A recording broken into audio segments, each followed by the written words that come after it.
Feng Zhu mengamati Li Yunxiao dengan kesadaran ilahi dan menemukan bahwa energi vital Li Yunxiao masih kuat. Sepertinya dia tidak terluka sama sekali. Dia menghibur Ye Fan. Kekuatan jiwanya pasti rusak.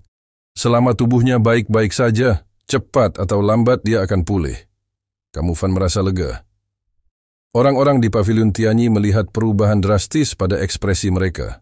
Mereka berdiri di samping dan tidak tahu harus berbuat apa. Mengingat situasi saat ini, tidak baik untuk berlari, tetapi juga tidak baik untuk bertahan. Kapal perang itu tiba-tiba terdiam. Wanita yang bertanggung jawab atas kapal perang itu berkata, "Nyonya Qing Luo, haruskah kita berbalik dan pergi sekarang?" Qing Luo mengira sudah waktunya berkonsultasi dengan Li Yunxiao, tetapi Li Yunxiao sedang tertidur lelap, jadi dia tidak ingin mengganggunya. Dia melihat ke gerbang 4 kutub di kejauhan dan tidak melihat ada gerakan apapun kecuali suara jenderang yang samar. Dia berkata sambil mengerutkan kening, "Mari kita tunggu dan lihat." Kemudian dia menambahkan, "Bersiaplah untuk mengungsi. Kita harus segera pergi setelah kita memberi perintah." Orang-orang di kuil api suci tidak bisa berkata-kata. Ini adalah apa yang seharusnya dikatakan oleh sekte super. Tetapi para wanita di Paviliun Tianyi bertindak seolah-olah itu wajar saja. Yang mulia bela diri tua tiba-tiba melihat ke arah Ye Fan dan berkata, "Anak muda, berapa banyak pil kental bela diri dengan level yang Anda gunakan sebelumnya? Saya bersedia membelinya dengan harga tinggi." Dia melihat ekspresi bingung di wajah Ye Fan dan terkekeh. "Jangan kira aku tidak mampu membelinya. Kamu harus tahu bahwa Paviliun Tianyi adalah salah satu dari 4 anggota inti Liga Dagang. Bukan hanya kekuatan kita." Kata-katanya tiba-tiba terhenti. Dia melihat Ye Fan dan yang lainnya melihat keluar kapal perang dengan kaget. Dia juga memandang dengan heran hanya untuk melihat bayangan panjang terbang dari cakrawala. Bentuknya seperti ular, tapi juga naga banjir. Ia juga memiliki sayap yang besar, dan ketika dibentangkan, ia tampak seperti naga terbang. Di punggung burung itu, samar-samar dia bisa melihat sesosok manusia berdiri. Ular raksasa itu berada beberapa mil jauhnya, tapi aura yang dipancarkannya cukup untuk mengintimidasi semua orang. Shen Li terkejut. Mungkinkah itu salah satu dari 2 binatang iblis tingkat 8 dari dataran iblis, burung ular roh bersayap 9? Burung ular bersayap 9 peringkat 8. Orang-orang di Paviliun Tianyi terkejut. Qing Luo berkata dengan suara yang dalam, "Bagaimana mungkin ada seorang pria di belakang binatang iblis peringkat 8? Mungkinkah dia penjinak binatang buas?" Shen Li berseru, "Seorang penjinak binatang buas yang bisa menjinakkan binatang iblis tingkat 8? Dia menemukan sosok yang berdiri di belakang burung ular roh bersayap 9 agak familiar. Sayangnya, dia terlalu lemah untuk melihat dengan jelas. Ketika dia melihat lebih dekat, dia berteriak, 'Shen Feng, Kapten kelompok tentara bayaran Tengkorak.'" "Apa?" Qing Luo terkejut. Dia tiba-tiba merasakan firasat buruk. Setan-setan itu berasal dari Skull Mercenary Group. Lalu, dia buru-buru memberi perintah untuk melarikan diri. Tetapi yang membuatnya ngeri, dia menemukan bahwa ruangan itu telah terkunci. Kekuatan penahan muncul di sekitar kapal perang, menjebak seluruh kapal perang Netherworld. Shen Feng berdiri di belakang burung ular roh bersayap 9 dan melirik Paviliun Tianyi dengan pandangan dingin. Kemudian, dia berbalik dan menatap Yu, yang penuh luka. Dia mengerutkan kening dan berkata, "Tuan Yu, Anda terluka." Dia melihat genderang perang di tangan Li dan sedikit keterkejutan melintas di matanya. Ia berkata, "Saya bertanya-tanya mengapa burung raksasa ini begitu ganas dan gelisah. Ternyata Andalah penyebabnya. Ada jejak niat primordial pada drum tersebut. Apakah Anda rekan Tuan Yu?" "Haha, itu Shen Feng." Yu sangat gembira. Mengabaikan luka-lukanya, dia berjuang dan tertawa. "Bahkan surga pun membantuku. Saya tidak menyangka Anda akan menjinakkan burung ular roh bersayap 9 sendirian." "Shen Feng, bantu aku." Shen Feng mengangguk dan berkata, "Tentu saja saya masih memiliki sesuatu yang memerlukan bantuan Tuan Yu. Serahkan ini pada saya." Dia segera memahami situasi di depannya, jadi dia segera melepaskan realmnya dan mengunci semua orang di dalamnya. Aura yang sangat kuat turun dari langit. Anggota kamar dagang Tianyi semuanya basah kuyup oleh keringat dingin. Seolah-olah mereka telah merasakan kekuatan surga, dan sulit bagi mereka untuk menolaknya. Yu berkata, "Shen Feng, aku tidak peduli dengan yang lain, tapi ada seorang pria bernama Li Yunxiao di antara mereka. Dia harus dibunuh. Jangan biarkan dia hidup-hidup." Matanya dipenuhi dengan niat membunuh. Ketakutannya terhadap Li Yunxiao telah mengkapai tulangnya. Dia sangat menyesal tidak membunuh Li Yunxiao di hutan bernyanyi. "Maumu!" Wajah Shen Feng tenang dan tanpa ekspresi. Dia berdiri di belakang burung ular roh bersayap 9 dan terbang menuju kapal perang Netherworld. King Luo dan yang lainnya merasakan dua aura kuat mendekat. Wajah mereka menjadi pucat, dan mereka menyesal tidak melarikan diri lebih awal. Dia berkata dengan ngeri, "Kami, dari Pavilion Tianyi, jika kamu berani membunuh kami, tidak akan ada tempat bagimu di benua Tianwu." Yang mulia bela diri tua juga berkata dengan ngeri, "Tuanku, tidakkah Anda ingin membunuh Li Yunxiao? Bunuh saja dia sendirian, tidak ada permusuhan di antara kita. Kamu terlalu banyak bicara omong kosong. Sebagai seorang seniman bela diri, kamu bahkan tidak memiliki kesadaran sedikit pun akan kematian. Pantas saja kamu bisa hidup sampai usia tua. Sudah waktunya untuk mencapai tujuanmu." Mata Shen Feng berkilat jijik. Dia berteriak dan melayangkan pukulan. Dia adalah ahli yang mulia bela diri bintang 9, eksistensi teratas di bawah alam kaisar.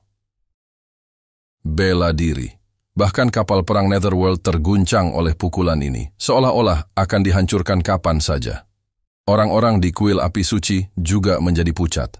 Feng Zhu dan yang lainnya merasa cemas. Mereka dengan cepat memikirkan cara untuk memastikan Ye Fan bisa pergi apapun yang terjadi. Saat ini, Li Yunxiao membuka matanya. Matanya setenang air. Namun, kekuatan jiwanya belum pulih, dan dia terlihat sangat lelah. Dia tidak takut. Dia siap membuang prasasti dewa alam semesta dan bersembunyi di dalamnya bersama orang-orang kuil api suci. Meskipun prasasti dewa alam semesta tidak memiliki ki spiritual, namun masih sangat aman untuk bersembunyi di dalamnya. Setidaknya, tidak ada seorang pun di bawah puncak Kaisar Wu yang mampu memecahkannya. Adapun orang-orang di Pavilion Tianyi, mereka dapat menghancurkan diri mereka sendiri. Gemuruh. Kapal perang Netherworld tidak hancur akibat pukulan Shen Feng. Sebaliknya, seberkas cahaya muncul di langit dan meledak ke arah kekuatan tinjunya. Dia mengerutkan kening dan mengubah arah kekuatan tinjunya untuk mengenai berkas cahaya. Kedua kekuatan itu bertabrakan di udara, dan cahayanya menerangi separuh langit. Semua orang melihat ke atas.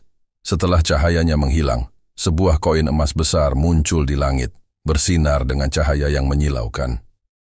"Kamar dagang uang!" Wajah Tang Jie langsung menjadi gelap, dan matanya menyemburkan api. Koin besar itu ternyata adalah artefak magis terbang. Itu tampak seperti kapal perang dan sangat besar, menempati separuh langit. Namun, enak dipandang dan terlihat sangat kaya.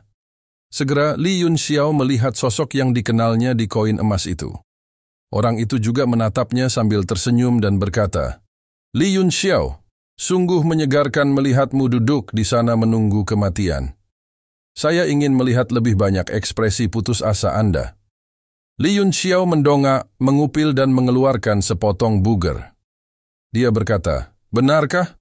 Mulut orang itu ternganga dan wajahnya menjadi gelap. Dia ingin melihat bagaimana penampilan Li Yunxiao setelah selamat dari bencana, tetapi penampilannya yang ceroboh membuatnya mengertakkan gigi karena kebencian. Dia menyesal menyelamatkan orang ini. Tang Jie meraung marah dari jauh, "Qian Wudi, beraninya kamu menentangku." Pria itu adalah Qian Wudi yang muncul di Gunung Meru. Auranya jauh lebih kuat dari sebelumnya, dan dia adalah kaisar bela diri sejati dari alam 7 konstelasi. Apalagi auranya tidak terlihat sederhana. Dia mengabaikan kata-kata Tang Jie dan berkata kepada Li Yunxiao, "Aku benar-benar ingin meratakan wajahmu yang menjijikkan." Li Yunxiao mengangkat jari tengahnya dan berkata dengan nada menghina, Turunlah jika kamu memiliki kemampuan. Juga, meskipun kamu tidak bergerak sekarang, dia tidak mungkin menyakitiku. Jangan mengira aku berhutang nyawa padamu. Anda bisa mencoba mengabaikannya. Qian Wudi mengerutkan kening.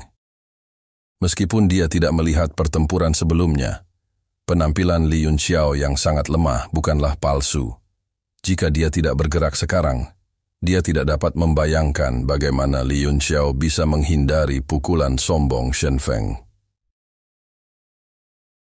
Orang tua di sebelah Qian Wudi adalah orang yang baru saja menyerang. Dia mengungkapkan ekspresi yang sangat tidak senang dan dengan dingin mendengus. Tuan muda, bocah ini terlalu kasar. Bagaimana kalau kita menunggu dan melihat bagaimana mereka mati? Wajah Tang Jie gelap seperti hati babi. Qian Wudi secara terbuka meremehkannya, seolah dia tidak layak untuk berbicara dengannya. Matanya penuh niat membunuh. Shang mengerutkan kening. Dia sepertinya memahami kata-kata Li Yunxiao. Li Yunxiao juga memiliki artefak Xuan tertinggi, yang memiliki ruangnya sendiri. Jika dia bersembunyi di dalamnya, akan sulit untuk keluar kecuali dia berada di puncak Orde ke-9. Orang-orang di pavilion Tianyi menjadi cemas ketika mereka mendengar lelaki tua itu berkata bahwa mereka tidak boleh ikut campur. Qing Luo juga berteriak, "Tuan Zhang Hanze, jangan dengarkan omong kosong anak ini. Saya tidak akan pernah melupakan apa yang Anda lakukan untuk saya. Tuan Zhang Hanze, tolong kalahkan musuh dan saya akan menghadiahi Anda dengan mahal." Qian Wudi berpikir keras. Dia datang untuk meminta bantuan Li Yunxiao. Tetapi tampaknya Li Yunxiao tidak mau memberinya muka. Dia berkata, "Jika saya tidak salah, kekuatan jiwa Anda rusak. Saya akan membantu Anda mengalahkan musuh-musuh ini dan memberi Anda ramuan jiwa surgawi sebagai imbalan atas sesuatu yang Anda miliki. Bagaimana menurut Anda?" Ramuan jiwa surgawi, ramuan spiritual tingkat ke-9, ekspresi Li Yunxiao berubah. Harta karun alami semacam ini adalah sesuatu yang bahkan sangat langka bagi Kaisar Bela Diri peringkat 9. Selain itu adalah ramuan jiwa surgawi yang khusus digunakan untuk menyehatkan jiwa. Nilainya tidak dapat diukur.